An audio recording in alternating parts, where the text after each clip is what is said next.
Hi students, now the third MCQ is an ideal gas is maintained at constant pressure. If the temperature of the gas increases from 100 K to 1000 K, then the RMS speed of the gas molecules, we have to find whether it increases by 5 times or 7 times or root 10 times or whether it remains the same. So now the RMS speed, okay, is given by VRMS, which is also equal to V bar. We are using both the symbols. ரெண்டுமே நம்ம use பண்ணிருக்கிறோம். அப்ப RMS speed, அப்ப this is equal to square root of 3RT by M. இது வந்து molar mass.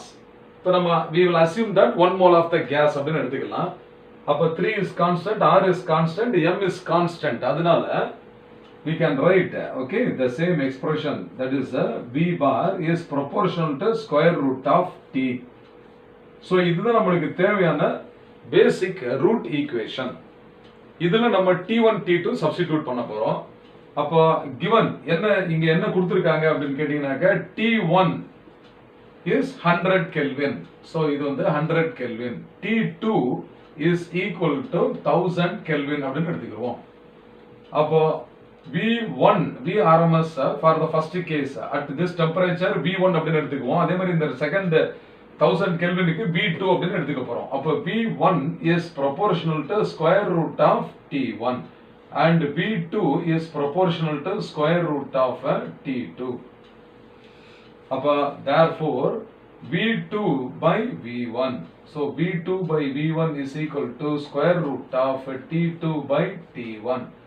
அப்போ this is equal to square root of T2 க்கு போல 1000 Kelvin substitute பண்ணுங்க, divided by 100 Kelvin for T1.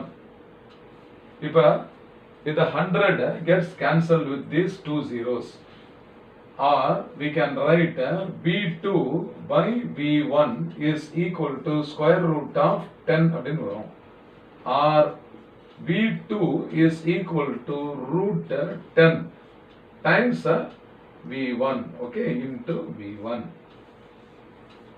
இதுதான் நம்மளுக்கு தேவையான answer. அப்போ இது root 10 times the initial velocity இருக்குது. அப்போ என்ன ஆப்ஷன் பாத்தீங்கன்னாக்க increases by root 10 times. அப்போ ஆப்ஷன் B தான் right ஆன answer. அப்போ therefore option B is the correct answer. So இந்த மாதிரி சம் வந்து நம்ம இந்த ஃபார்முலா ஞாபகம் வச்சுக்கணும். இப்ப RMS velocityக்கு நிறைய எக்ஸ்பிரஷன்ஸ் நம்ம படிச்சிருக்கோம் இல்லையா? ஒன்னு என்ன, இது வந்து போலார் மாஸ். இப்போ ஒரு மாலிக்யூல் எடுத்து molecular mass எடுத்தீங்கன்னாக்க 3 kT by m னு வரும். 3 kT by small m or 3 RT by capital M, ஓகேவா? So we find that the velocity is root 10 times the initial velocity. I hope you have understood well. Fine.